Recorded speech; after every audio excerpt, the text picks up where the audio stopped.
Hal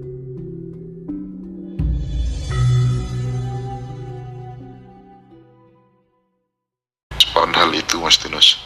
Itu tadi sudah saya jelaskan di tahun 2023 itu apa, nanti bisa disimak. Sebelumnya kan sudah saya jelaskan semua tentang itu. Ya pokoknya 2023 ini adalah gebiar cokro panggilingan. Wis pokoknya kui bisa disimak, disimpulkan sendiri-sendiri.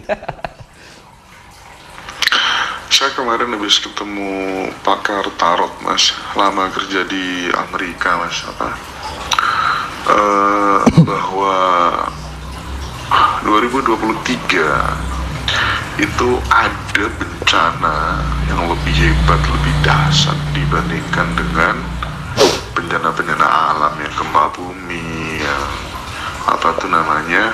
gunung meletus itu biasa lah ya, biasa. Ada yang lebih hebat, lebih dahsyat dan lebih mengerikan, katanya terkait dengan pilpres, menjelang pilpres. Gimana menanggapi hal itu Mas?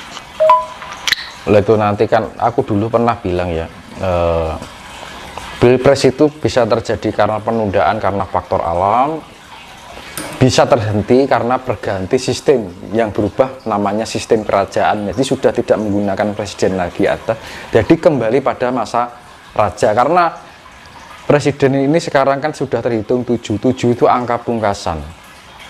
Ya sama aja, Magiku Hibiniu 1 2 3 4 5 6 apa namanya, hari itu kan ada 7, Senin sampai Minggu sampai Sabtu itu kan 7 kembali ke Minggu lagi. Do re mi fa sol la si do yang namanya suara kan dari do kembali ke do, ya kan. Terus warna Magiku Hibiniu itu juga 7, bentuk juga ada 7, makanya suatu kebentukan ruang dan waktu itu terhitung 7 kali. Jadi memang itu karena kenapa harus Nusantara, karena Nusantara itu bagian dari senter dari alam semesta ini, diarani plasenta bumi, yaitu pusat dari bumi ini, karena memang sangat menentukan. Dan tanah Jawa itu sangat sakral dengan sebuah mitologi kehidupan yang berupa angka. Nah makanya pemilihan 2004 itu bisa tertunda, faktor tertunda karena faktor alam, atau terhenti menjadi perubahan sistem yang namanya kerajaan.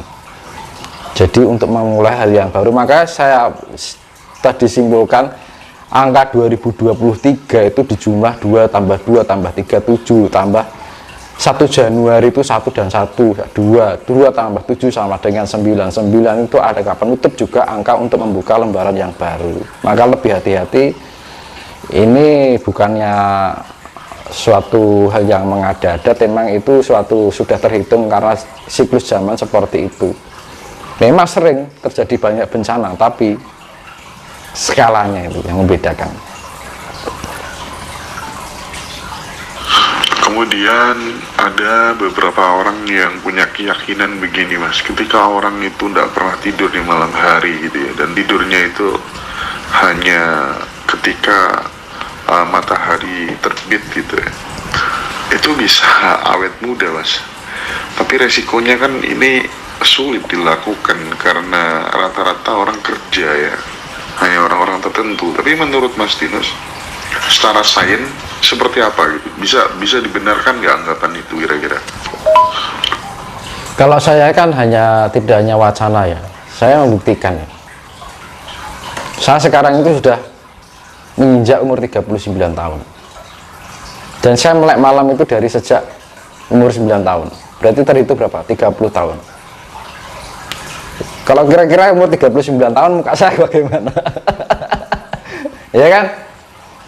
Jadi gini, tergantung meleknya itu bagaimana. Kita kalau mampu mengolah kecerdasan spirit, kesadaran intelektual, spiritual, dan emosional, nanti akan tertata.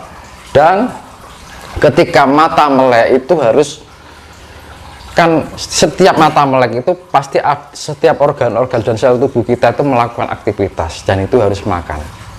Jangan sampai perut kosong. Karena apa? Ketika ada aktivitas itu di dalam organ tubuh kita membutuhkan energi itu diasap dari makanan, sari-sari makanan itu sendiri. Nah, satu, kalau melek malam harus makan rakitan, walaupun cuma sedikit, jangan sampai perutnya kosong, ya sama kayak aktivitas di siang hari.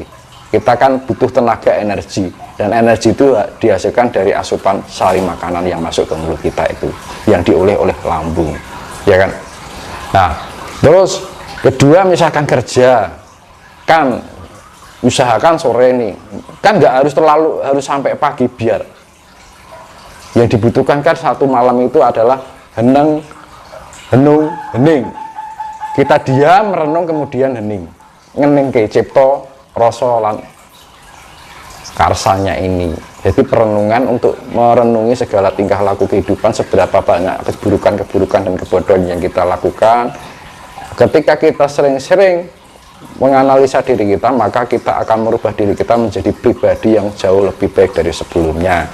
Ya, kalau misalkan kerja, ya misalkan jam 10 atau jam 9 tidur 1, 2, 3 jam 12 ke atas bangun, melek, nggak perlu banyak-banyak, mau setengah jam, 1 jam, 2 jam, sampai jam 3 nggak masalah, nggak perlu sampai pagi. Kalau saya sudah terbiasa sampai pagi dari kecil, karena memang saya itu tidur sama enggaknya itu banyak banyak ruang enggak tidurnya gitu loh, karena itu sudah terbiasa. Karena sesuatu yang tidak biasa jika dibiasakan akan menjadi biasa. Semua tergantung keterbiasaan. Kalau sudah bisa membiasakan diri, segala sesuatu yang berat akan menjadi ringan. Itu bisa dicoba aja. Memang kalau awal-awalnya berat, karena apa? Orang ngantuk itu paling susah ditanggulangi, ya kan? Kalau menahan lapar itu masih bisa, tapi menahan ngantuk itu susah sekali, ya kan? Makanya usahakan ya, kalau misalnya kerja ya sore paling nggak 1 jam 2 jam tidur, jam di atas 12 bangun, melakukan heneng, henung, hening, diam, merenung, kemudian hening dengan meditasi atau yoga.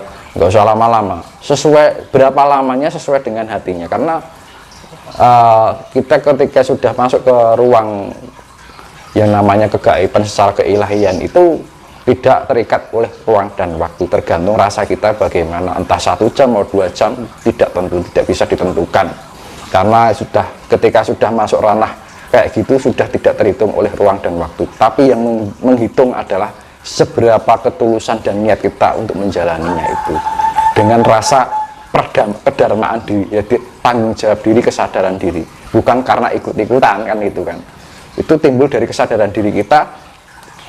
Ibaratnya kalau kita rumongso akhirnya gati kroso, semua tumbuh dari rasa dari kita sendiri. Rumongso akhirnya kroso, oh ternyata begini. Akhirnya kita menemukan dan memahami tentang kawruh kehidupan. Akhirnya dari kawruh kehidupan itu yang bisa menuntun tingkah laku kehidupan di kemudian hari sampai berikutnya, dan itu akan menjadikan yang menentukan nasib kita sendiri, ya kan. Kadang orang habis hanya untuk kebutuhan duniawi, tidur, habis pulang kerja kumpul keluarga, tidur, besok kerja lagi, terus ada waktu untuk diri, untuk Tuhan kapan? Apa kalau sudah doa itu cukup? Orang kan zaman sekarang hanya doa, tapi tidak mau merenungi segala tingkah laku kehidupan kita, apa yang kita harus perbaiki, harus kita rubah. Nah itu yang penting. Nah, gitu. Kalau berdasarkan lontar kuno ya, katanya bumi kita ini sudah pernah kiamat 23 kali. Pada perspektif yang mengatakan sudah pernah kiamat 81 kali.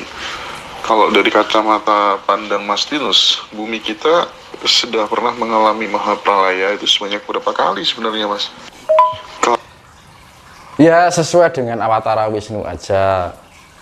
Kalau kiamat itu kan tergantung perspektif, kiamat kecil atau kiamat gede atau kiamat sedang, ya kan. Kiamat itu kan ada 3. Kiamat kecil ya setiap individu itu ada kiamatnya. Kiamat itu apa?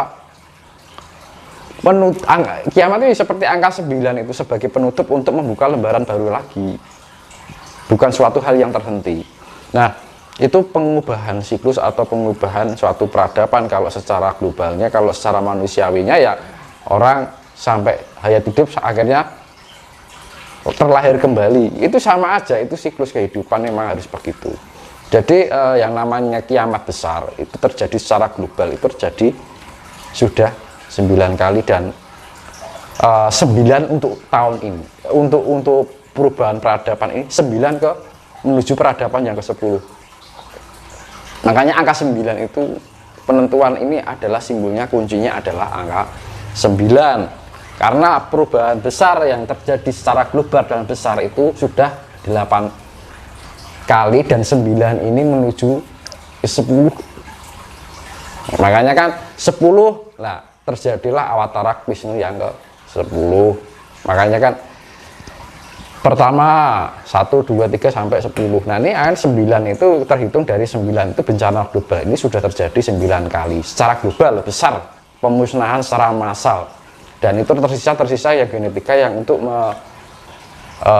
yaitu tadi saya bilang itu nanti akan ya diibaratkan Pandawa dan Kurawa. Pandawa itu 5, Kurawa 100. Itu perbandingannya seperti itu, 95 banding 5, yaitu kan 5% dari 100, jumlah 100 itu. Makanya kan Jinolondo garis Jawa garis separuh, Jinolondo garis sakjudul. Separuh itu dalam arti 50%, sakjudul itu artinya 2%. Makanya kan orang Jawa dulu tuh nggak pernah mengenal namanya 2. Sakjudul itu adalah 2%, dikumulatifkan dunia itu hanya tersisa 5%. Maka yang selamat itu dari kaum Pandawa. Maka siapa saja yang bisa memegang dari sifat-sifat Pandawa itu bisa menyimpulkan sendiri sifat Pandawa itu bagaimana. Nah itu akan tergolong dari 5% itu. Tapi manakala orang yang dominan dengan sifat Kurawa, Kurawa itu kan simbolnya angkara murka, kenafsuan semuanya kan. Ya namanya angkara itu segala kemurkaan, ya kan. Murka itu kan sifatnya kenafsuan, hanya menuruti keinginan duniawi dan ragawi.